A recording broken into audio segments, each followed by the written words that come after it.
Ысык көлдөгү Асман Эко шаарынын курулушуна 30-июнда капсула салынат. Бул тууралуу президент Садыр Жапаров Чолпон Ата шаарындагы маданият жана эс алуу паркын ачып жатып билдирди. Мамлекет башчысы капсула салынышы пландалып жаткан шаардын долбоорун даярдоого 1,5-2 жылдай убакыт кеткендигин айтты. Асман шаарынын долбоору даяр болуп калды. 30-июнда кутучасын салабыз. Ал шаарда 500 миңден 700 миңге чейин адам жашайт деп пландоодобуз. Аянты 4000 гектарды түзөт, деди президент. Садыр Жапаров Асман шаарын тыштан келген инвесторлор салаарын кошумчалады.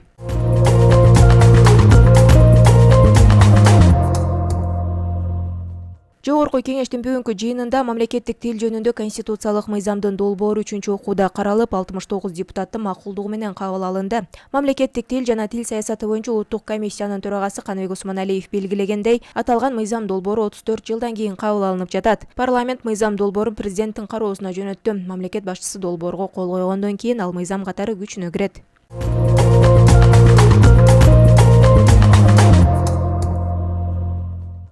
Бишкекте жайкы мектеп лагерлери ачылат. Бул тууралуу шаардык мэриядан кабарлашты. Маалыматка ылайык, мэрия тарабынан калаанын 39 мектебинде лагердин иши уюштурулуп, анын ичинде 34 мектепте тамак аш камтылган. Муниципалитеттен билдиришкендей, лагерлер 5-июндан 30-июнга чейин иштейт. Учурда лагерди ачууга даярдоо иштери жүрүп, эс алууну каалаган окуучулардын тизмелери, лагердин иш пландары, жайкы каникулга карата балдардын чыгармачылык борборлорунун, ийримдердин жана спорт секцияларынын иштери такталып жатат. Ар бир мектеп лагерине медициналык кызматкер, борбордун ички иштер башкы башкармалыгынын жашы жете элек өспүрүмдөр менен иштөө инспектору бекитилип, балдардын коопсуздугун мектеп коопсуздук кызматы камсыздайт.